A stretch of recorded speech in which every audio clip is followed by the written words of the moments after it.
और अब उसकी पूर्ण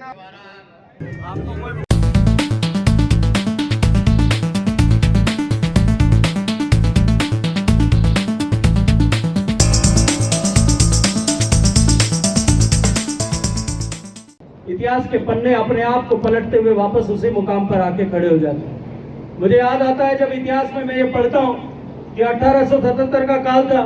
देश भीषण अकाल की चौपाट में था, देश में भारी भुखमरी थी और देश में करोड़ों लोग जो है, लाखों लोग उस समय में उस भुखमरी के चलते पलायन करने को मजबूर थे। लेकिन उस समय में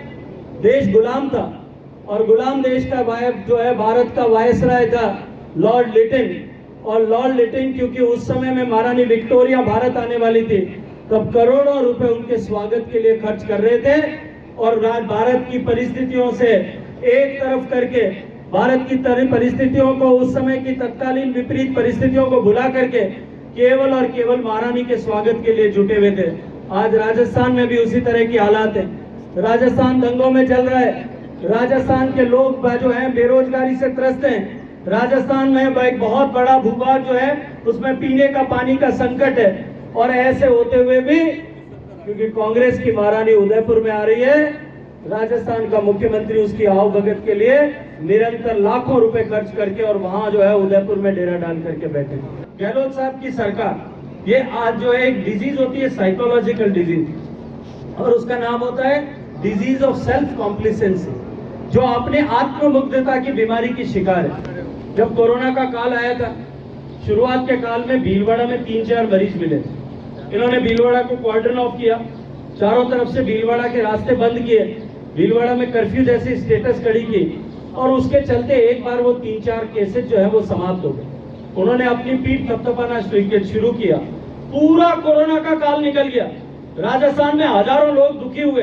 राजस्थान में हजारों लोग अपनी जो है ठीक से सरकारी अस्पतालों में इलाज न होने के कारण से उनको अपनी जान से हाथ धोना पड़ा। राजस्थान के लाखों लोग इस बीमारी से त्रस्त हुए, लेकिन मुख्यमंत्री पूरे समय में अपनी पीठ थपथपा रहे थे कि हमारी भीलवाड़ा मॉडल की सराहना WHO ने और प्रधानमंत्री जी ने कर दी। ठीक उसी तरह से अभी जब करौली में दंगे हुए और जिस तरह से कांग्रेस पार्टी ने सत्ता में बने रहने के लिए एक नया फॉर्मूला पूरे देश में खड़ा किया,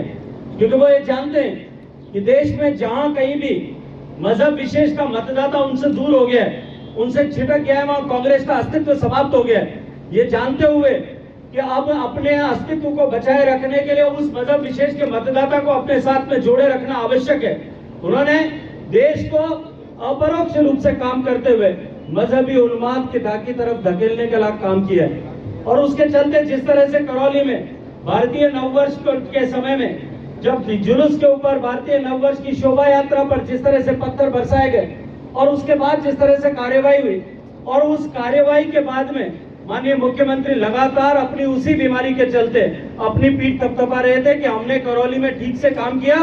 रामनवमी पर देश के अन्य प्रांतों में जो घटनाएं हुई वो राजस्थान में नहीं हो पाई। लेकिन पिछले दिनों में जोधपुर में जिस तरह की घटनाएं हुई,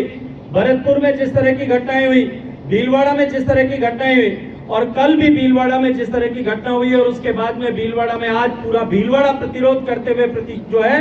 वो इसका विरोध करते हुए जिस तरह से भीलवाड़ा को लोगों ने बंद रखा है, ये इस बात का परिचय है। और मैं इस मंच से कहना चाहता हूं कि माननीय मुख्यमंत्री जी केवल और केवल अपनी इस आत्ममुग्धता के भाव से बाहर निकल करके राजस्थान को जिस तरह की अराजक तत्वों के हवाले आपने किया है, जिस तरह से आपके मंत्री, आपके विधायक बेलगाम हुए, उनके परिवार के लोग जिस तरह से बेलगाम हुए, आज राजस्थान निश्चित रूप से त्रस्त है, दुखी है और राजस्थान आज जो है अब जो आपसे मुक्ति पाने का राह देख रही है।